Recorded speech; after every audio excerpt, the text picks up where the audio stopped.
Hi, my name is Mary Bernard. I work in the Human Resources Department at Villara Building Systems.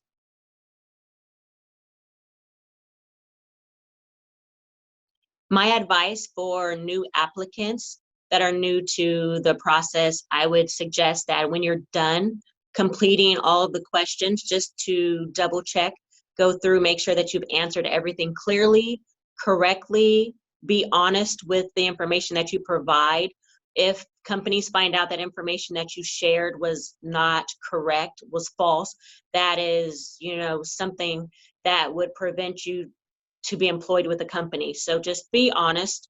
I think that's the best policy, especially when you're looking for a position within a company. That speaks a lot about you and what kind of person that you are. And those are the kind of people we're looking for, honest people.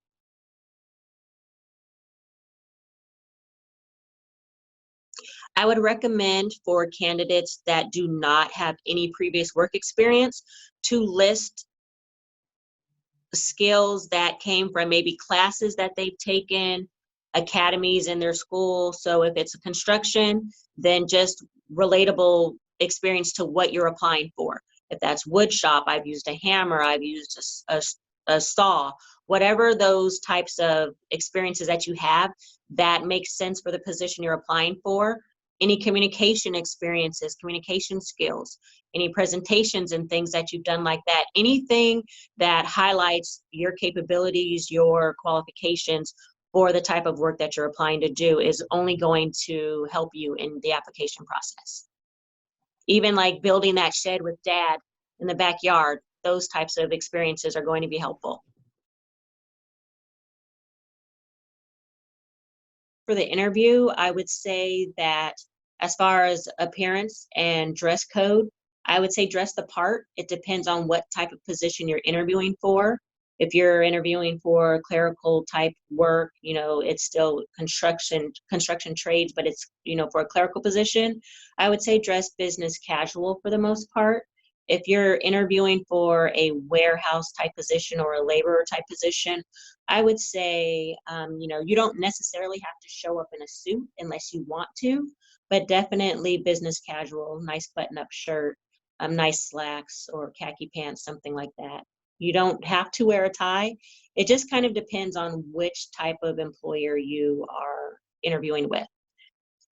Interview no-nos, I would say it's not a good idea to chew gum, pop gum, wear sunglasses. I would say that eye contact is very important. It displays confidence in your answers. And so making sure that you are looking at the person that you are interviewing with and speaking clearly so that they can hear what your responses are. It's not a bad thing when they ask a question to take some time to really think about what they're asking you to make sure that you answer all the parts of the questions. So that's totally okay. So I understand gaining employment for the first time can be overwhelming, but I would say the soft skills that are very beneficial would be just basic communication, being able to talk to your supervisor about any questions that you have. You don't want them to assume that you know something when you don't know 100% how to do something. You don't want to make the mistake of installing something incorrectly. So it would be best to just, if you are unsure of something, to make that known on the front end so that it could, it'll save you making mistakes in the future. I would say that punctuality is very important, making sure that you arrive to the job site, wherever that may be, on time when you are supposed to. I would say that attendance is important, especially, you've been hired to do a job. And if you do not come to work, it's very hard for that department or your team to be successful because they hired you because there was a need there. And so if you are not able to come to work every day, then someone else is going to have to pick up that slack. And so maybe a job will not get done on time because they didn't have the correct manpower. So just, attendance, punctuality, making sure that you ask questions, that you're not afraid to communicate, and doing the work, doing the work that you were asked to do, following directions. As far as advice that I would like to give is just making sure that, especially if you're in coming out of the bidder program, that to me means that you are interested in the construction trade in some aspect.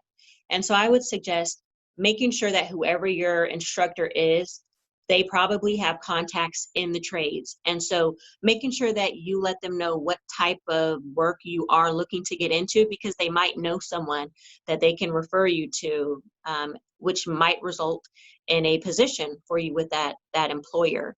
I would also say that, just keep an open mind. You might think that you want to get into one specific type of trade, but then maybe you can't find a position in that trade. So then you apply for a different type of trade. You might find that that other thing that you didn't really know about is, you might fall in love with that type of work. So I would say just, provide yourself the opportunity to figure out what works for you, because in the beginning, especially starting off, you don't really know. There's only so much experience that you have, and the only way to know what you enjoy, what you don't enjoy, is to experience it.